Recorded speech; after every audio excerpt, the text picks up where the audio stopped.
हाँ नमस्कार, news desk DK में आपका स्वागत है।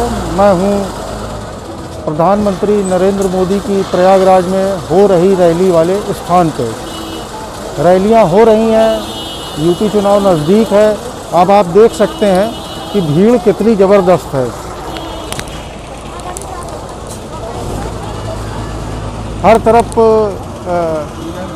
महिलाएं ही महिलाएं दिख रही हैं और आप देख सकते हैं ये रैली में कई जनपदों से महिलाएं पहुंची हैं। बसों से, ट्रकों से, गाड़ियों से, जिस तरह से भी साधन मिले हैं उस तरह से पहुंची हैं।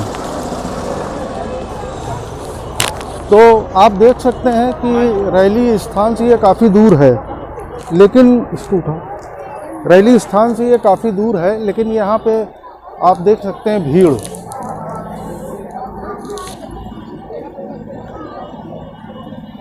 जिधर देखिए उधर ही सिर दिखाई दे रहे हैं।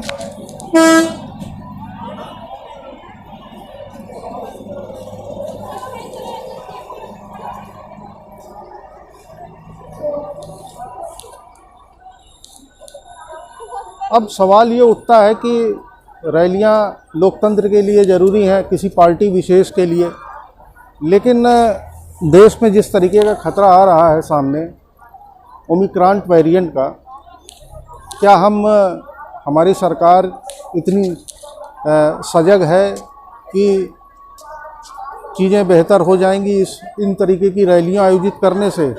भले ही चुनाव में जीत हासिल हो जाए, लेकिन इन रैलियों से क्या हासिल होने जा रहा है?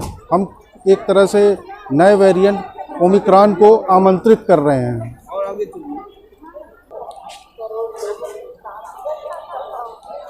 तो आप ये देख सकते हैं कि यहाँ पे भीड़ ही भीड़ है। वो देखिए आयोजन स्थल है, यहाँ पे आप देख सकते हैं। क्या यहाँ पे एक सबसे बड़ा प्रश्न ये सामने आता है कि क्या 2 गज की डिस्टेंस और मास्क, क्या हम उसका पालन कर रहे हैं? आप देख सकते हैं नज़दीकियाँ हैं, रैली में काफ़ी भीड़ है, लेकिन ओमिक्रॉन वेरिएंट एक तरफ दस्तक दे चुका है भारत जैसे शहर में, और यूपी में चुनाव होने जा रहे हैं 2022 के फरवरी मार्च में।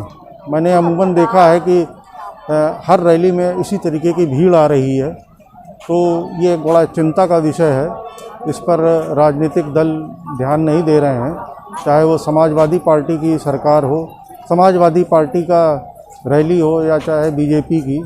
सब में इस तरह की जो डॉक्टर चेतावनी दे रहे हैं उसका कोई भी पालन नहीं हो रहा है। यहीं पर ये मैं बताना चाहूँगा कि जो हरिद्वार में कुंभ का आयोजन हुआ था, साथ ही कई स्टेट्स में, पश्चिम बंगाल इत्यादि में जो चुनाव हुए थे, उसी के बाद जो लहर आई थी जिसमें डेल्टा वेरिएंट ने ज़बरदस्त कहर ढाया था, और इसको बहुत बड़ा कारण माना जाता है कि जितनी मौतें हुई वो भी एक इन्हीं रैलियों, इन्हीं सम्मेलनों और धार्मिक कार्यक्रमों के कारण हुई थी।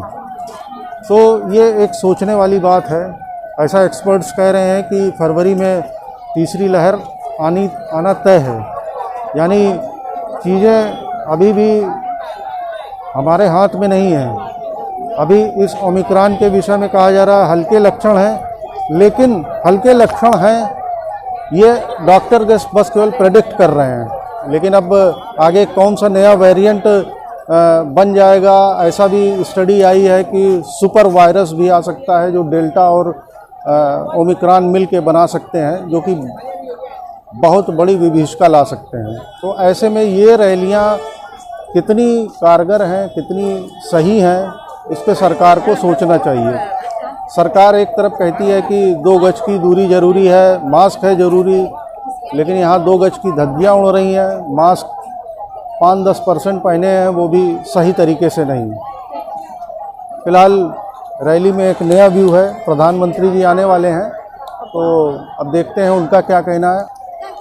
तो फिलहाल इतना ही, ये एक अलग एंगल है। बहुत ज़रूरी है कि कोरोना से बचा जाए और देश की प्रगति में योगदान हो। फिलहाल अभी इतना ही। अगर अच्छा लगे तो सब्सक्राइब करें। धन्यवाद।